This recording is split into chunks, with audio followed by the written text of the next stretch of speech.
Okay, well, good afternoon. Really happy that Orsted have been sponsor this session and a sponsor of such an interesting, exciting conference being held in the North around energy.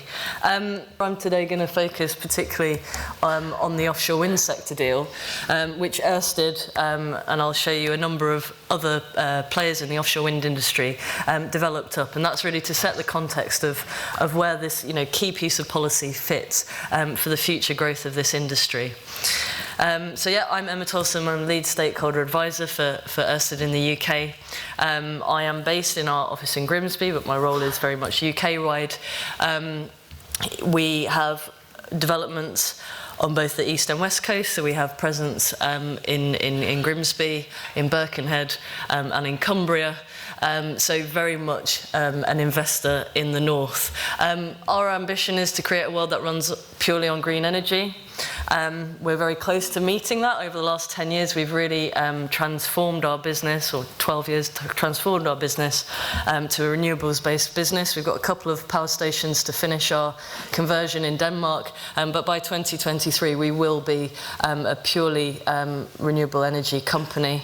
And about today, 84% of our business is in offshore wind, and that's probably what we're most well known for, seeing nodding heads around the room. So I'm just going to talk about the industry and then sort of lead into the sector deal, and then also what that actually means in the places in which we live, work and play. So these slides are actually slightly out of date. We've had an auction round since these slides were developed for offshore wind sector deal. So the 47% cost reduction to £57.50 is even further again now at just short of £40. But this is really to show what the industry is delivering today. So 7 million homes are powered from offshore wind. We've got about 11,000 people that work in this industry. We've got very high public support for this industry, large amounts of investment, and it's important to note that a fifth of all infrastructure spend in this country at the moment is in offshore wind. So a very significant industry for this country. Now, the Offshore Wind Industry Council, I don't know how seasoned an offshore wind specialist you are in the audience, so just to give you an overview. So the Offshore Wind Industry Council is a council that is industry and government. As you'll see here, all the logos on the screen, these are the people that sit around the table and form the Offshore Wind Industry Council. Ourselves are on there, but you'll notice a number of the larger offshore wind companies, larger equipment providers, and other kind of supporting and enabling organisations. And this grouping was brought together quite a while ago now, but this was the group that was tasked to produce the offshore wind sector deal, which is a deal with government.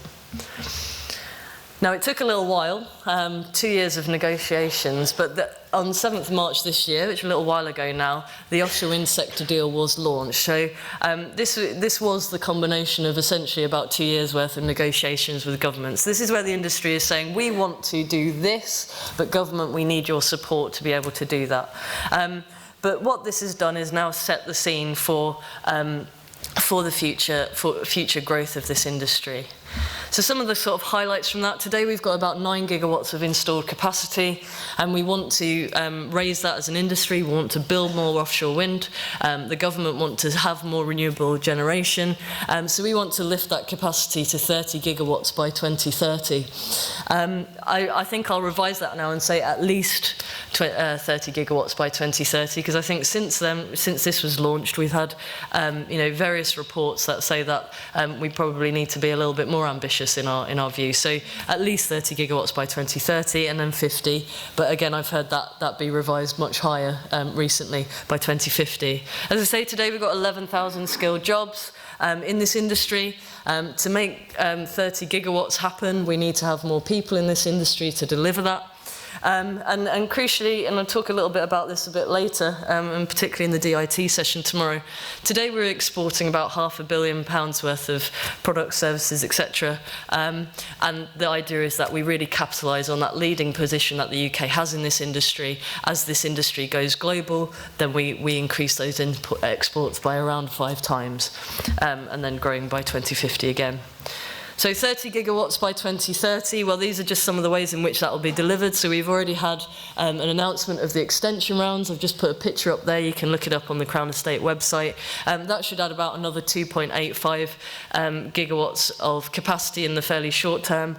But also we've had the announcement now of the new round 4 Crown Estate leasing zones. It's estimated that will add another 7 gigawatts. And as you can see on the map there, apart from number 3, much of that is centred very much in the north. So message here is big growth to come from our indigenous market.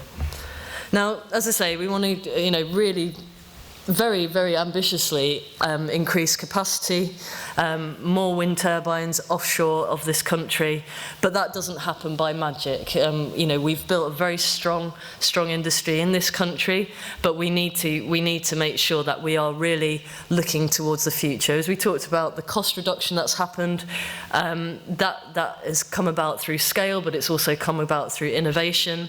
It's come about by having the right infrastructure and synergies being drawn by sort of co-locating things together, and it's also about skills.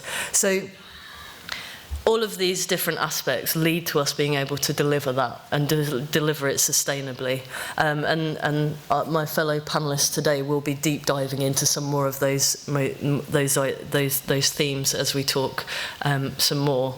What I'm going to talk about a bit more today is because I'm most involved with is the places element. So in a sense, those 4 other themes, the innovation, the infrastructure, the supply chain, the people that are employed in this industry, that all happens in places. And so we want to see, essentially those places that are getting those economic benefits from this growth in this industry.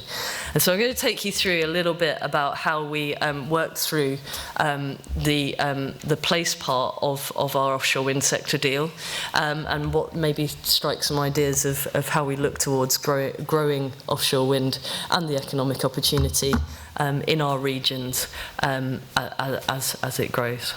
So we looked at offshore wind industry clusters, so an industrial cluster, essentially the coming together of a number of things in one place. Now, what we noticed in the industry so far, or the places that have got an interest in offshore wind so far, is that they've grown up quite organically, and that generally has been because there's been a wind farm fairly close to the shore, or there's been a pre-existing manufacturing base or a knowledge base, etc. And essentially what's happened is projects have come along and it's all got, it's sort of grown organically, which is great, and we would never want to stunt organic growth in this industry because that's produced much of the real positive stuff so far.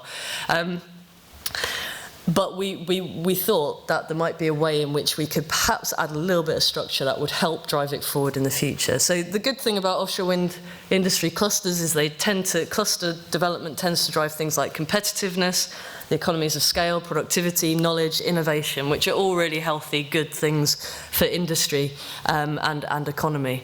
And what can we expect if you see the region grow against this sort of economic opportunity? Well, yes, we'll see more business opportunity, more inward investment, more employment, and ultimately it will just be a very good thing for our places, which I'm sure everyone in the room agrees is a good thing. So we developed this playbook, and the playbook really did wrap up a lot of the analysis that we were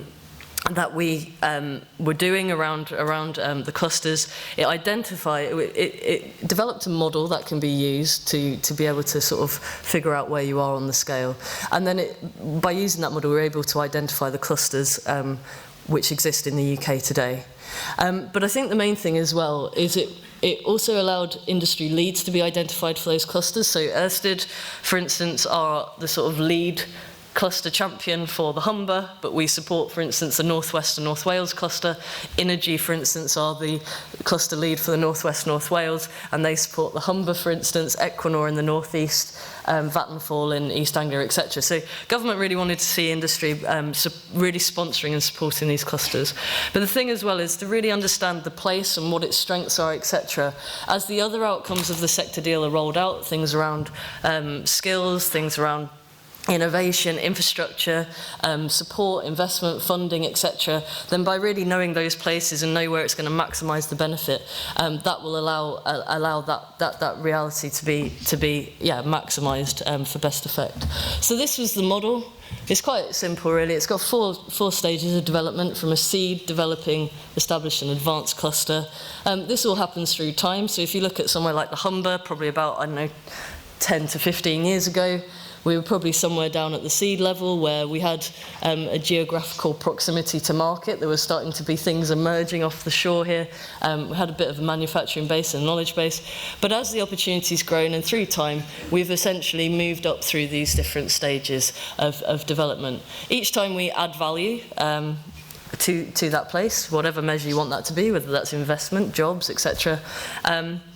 And as you move up those stages, then you'll see there'll be extra definitions which are added each time. So by the time you get to an advanced cluster, there's a lot of things that you would recognise as attributes in your cluster. So what we did was essentially apply that methodology and take recommendations from the clusters and the places, and this is the map that came out the other end of it. So here we've got 7 clusters.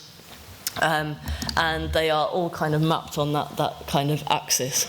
And so what that shows is there's a few of the clusters that are very, very early stage. So, for instance, the Solent, Northwest North Wales is developing. And then there's quite a few that would sort of relate to being established. Now, that means that essentially there's still work for everybody to do. There is not an advanced offshore wind cluster in this country at the moment.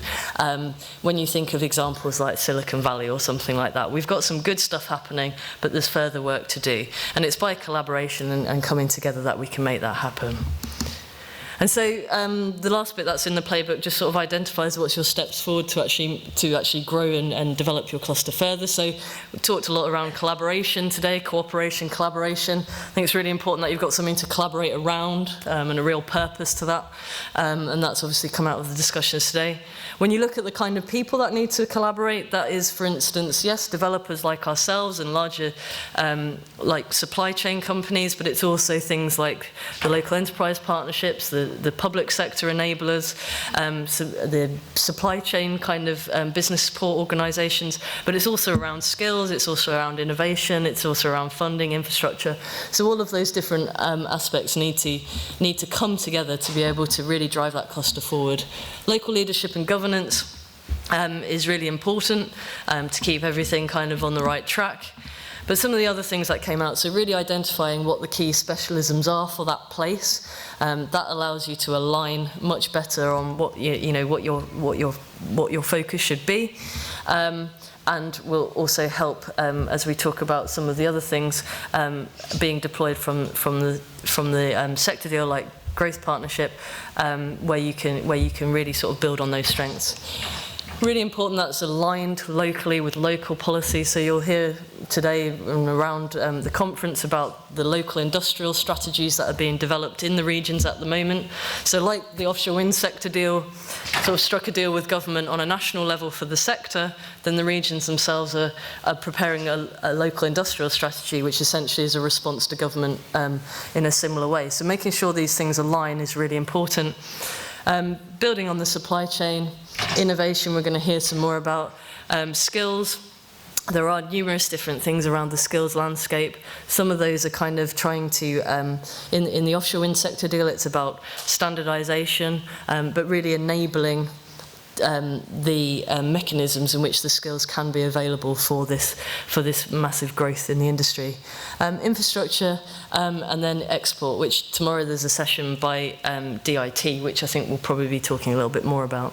So there's some of the kind of ideas of what are the kind of things you should focus on if you want to keep growing and developing in this offshore wind opportunity in your place.